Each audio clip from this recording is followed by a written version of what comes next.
Oi pessoal, eu sou a Geise Valentim, faço parte da equipe de Relações com Investidores da Daycoval Asset. Estou super feliz em compartilhar uma grande notícia com vocês. Estamos celebrando o aniversário de 15 anos do nosso querido fundo Daycoval Classic. O Classic é um dos principais fundos de renda fixa do mercado e o clima por aqui é de festa realmente. Diante de tantos desafios ao longo destes 15 anos, o fundo cresceu mais de 300%, o equivalente a 113% do CDI, superando índices até mesmo como o Ibovespa e o Pitax Dólar. É realmente incrível. E para entender o segredo disso tudo, estamos com o nosso gestor, Roberto Grob.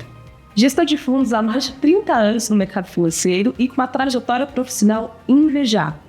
Seja bem-vindo, Grob. Obrigado pelo convite, pela oportunidade de estar aqui falando sobre esse produto. Realmente tem uma história bem longa, incrível até. Faz jus aí aos elogios que você fez aí agora na tua apresentação. Grob, como é a estratégia de investimentos do fundo Daycoval Classic? O fundo Daycoval Classic começou em 2009, né? Isso aconteceu na época da crise americana, acho que todos devem lembrar, né? A crise americana do subprime, né? Que a gente chama, né? Que foi uma crise com títulos americanos somente de hipoteca, né?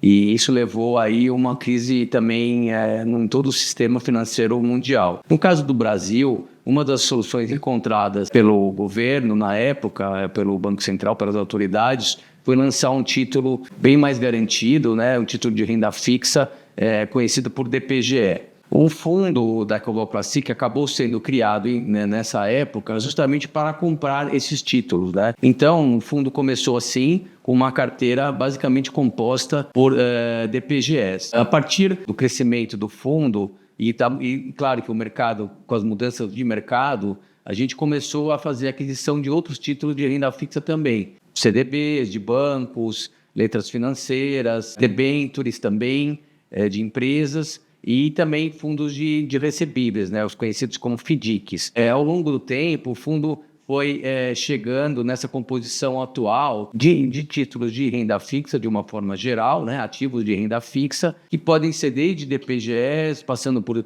títulos de bancos como CDB, letra financeira, e chegando em títulos de empresas, que são normalmente debêntures, mas podem ser também notas comerciais. Não posso esquecer também de falar dos FDICs, é o percentual menor do fundo, mas também uma parcela que tem a sua contribuição no resultado geral. O perfil, na verdade, da carteira é um perfil mais conservador, né? A gente chama de perfil high grade, que nada mais é do que dizer que os riscos dos títulos que compõem a carteira são de baixo ou baixíssimo risco. Estamos falando aqui de uma carteira voltada para aquele investidor que não quer assumir riscos exagerados, né? Então, um investidor mais conservador. Então, é um fundo que tem essa característica. Legal, Prop. E quanto à rentabilidade, como que esse fundo enxerga os objetivos de rentabilidade? O fundo tem como benchmark, né, que a gente chama, quer dizer, na verdade, como referência de rentabilidade, o CDI, né? O CDI, né, só lembrando, né, ele é um índice, né, que mede aí a rentabilidade dos títulos públicos do governo e ele, ao longo de muitos anos, ele supera todos os outros ativos no Brasil, né? O Brasil é um país conhecido pelos juros mais altos. Então, nesse caso, no caso do Daycoval Classic, o objetivo dele de rentabilidade é ter uma rentabilidade entre 105 e 110 do CDI. Então, é isso que a gente busca através dessa composição de carteira que eu mencionei anteriormente. Ah, legal. Lembrando, pessoal, que esse objetivo de rentabilidade é entre melhores esforços, tá? E quanto à questão da liquidez, Crop, qual prazo de resgate se o cliente quiser sair do fundo? O prazo de resgate é muito rápido, né? Então, você pede o resgate hoje, amanhã o dinheiro já está acreditado na sua conta. Realmente, a liquidez não é liquidez diária, porque não é no mesmo dia, mas é liquidez em D+1, né? Que a gente chama, né? Então, o resgate é muito rápido. Então, o cliente pediu o resgate hoje, o dinheiro entra no dia útil seguinte. Realmente, uma rentabilidade atrativa para quem quer mais do que a renda fixa tradicional. E nestes 15 anos, realmente foram muitos sustos, né? Crises políticas, guerras, impeachment. Nesse período conturbado, digamos assim, qual foi o principal desafio e como que você superou? Essa é uma pergunta difícil, Geise, porque realmente foram muitos anos, né? Estamos falando aqui de 15 anos, desde 2009, e aí todos lembram, né? A quantidade de crises, de eventos, às vezes até de oportunidades que a gente passou, né? Como no mercado financeiro. Mas realmente um momento marcante para a gente, que foi uma novidade para todo mundo, né? Foi a época da pandemia. Né, em 2020. Realmente foi surpreendente o impacto que isso causou em todo o mercado financeiro, além, é claro, de todo o impacto que a gente teve no comportamento das pessoas, né, na atitude, na forma de trabalhar, mais especificamente, realmente, nos investimentos, houve um impacto muito, muito aprofundado, né? E no nosso caso aqui do fundo, no início, né, nas primeiras semanas, ficou realmente preocupado a partir do momento em que se percebeu que não era exatamente uma crise de crédito, ou seja, não eram que os emissores, os títulos da carteira estavam com problemas de crédito, mas sim, era uma crise mais de liquidez mesmo, quer dizer, ou seja, como se fazer liquidez para poder atender todos os resgates que estavam acontecendo, né? As pessoas estavam pedindo resgates, né, para poder ter dinheiro disponível, né, porque ninguém sabia exatamente como ia ser a vida delas daqui para frente, então elas estavam pedindo resgate dos fundos e a gente falou...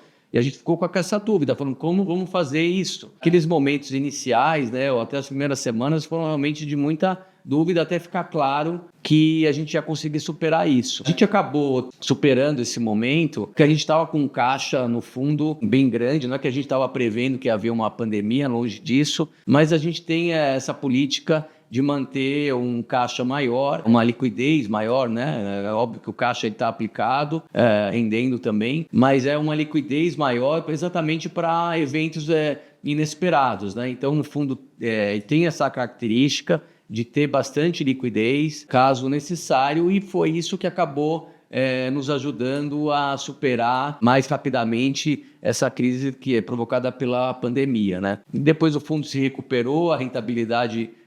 a gente aproveitou as oportunidades que ocorreram no mercado justamente porque tinha essa liquidez, tinha esse dinheiro disponível para poder comprar outras operações com rentabilidade melhor. Acabou sendo até um período muito bom pós-pandemia aí para o fundo. E, Trop, em relação ao segundo semestre de 2024, ao futuro do fundo, o que você está vislumbrando aí no mercado de renda fixa? O mercado de renda fixa, crédito privado, é um mercado que evoluiu bastante nos últimos 5, 6 anos, né? O mercado, hoje em dia, ele tem o que a gente chama de mercado secundário, que são as negociações que acontecem com os títulos, com os investimentos que tem dentro da carteira do fundo no mercado. As negociações aumentaram em termos de volume, em termos de tipos de operações, aumentou bastante. Isso é muito importante, né? A gente falou aí, eu falei anteriormente sobre liquidez. Liquidez tem tudo a ver com negócios, né? Então, aumentando o número de negócios no mercado, né, que a gente chama de mercado secundário,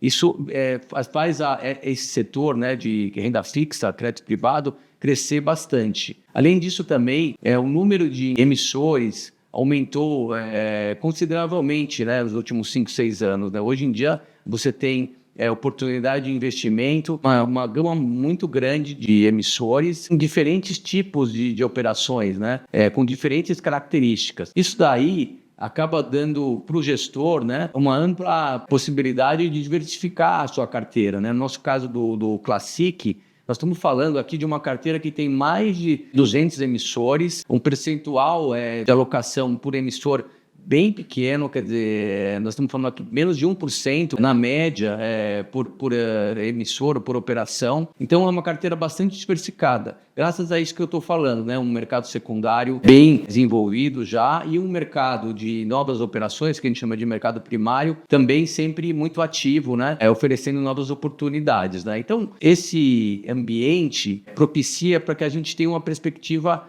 bastante positiva para esse fundo no futuro, né? A gente fica tranquilo em comentar sobre ele, sobre a oportunidade de continuar investindo nele, a gente fica tranquilo em falar sobre esse objetivo de rentabilidade que a gente colocou antes, para tentar chegar ali entre 105 e 110 do CDI, justamente por esses motivos. E complementando, eu acho que também a Geise, é um fato que também tem que ser mencionado, né? O Brasil, como eu falei antes, é o país do juro alto, né? A gente, agora falando um pouco mais da conjuntura, a gente está vivendo um momento que os juros continuam altos, né? Existem várias incertezas, no mercado, tanto aqui quanto no exterior. Então, isso tudo acaba mantendo o juro alto, e justamente esse é um fundo que se favorece, né, pelo juro mais alto. Então, eu diria assim, resumidamente, que é um bom investimento e as perspectivas são bem favoráveis. Muito bem, Kropp, obrigada pelas considerações, pela participação, de colocar todas as elucidações sobre o produto. E se você ficou interessado e quer investir, é fácil. Abre a sua conta, vamos deixar o link disponível aqui na descrição, ou fale com um de nossos assessores. Lembrando que é importante ler o regulamento e os fatores de risco antes de investir. Muito obrigada e até a próxima.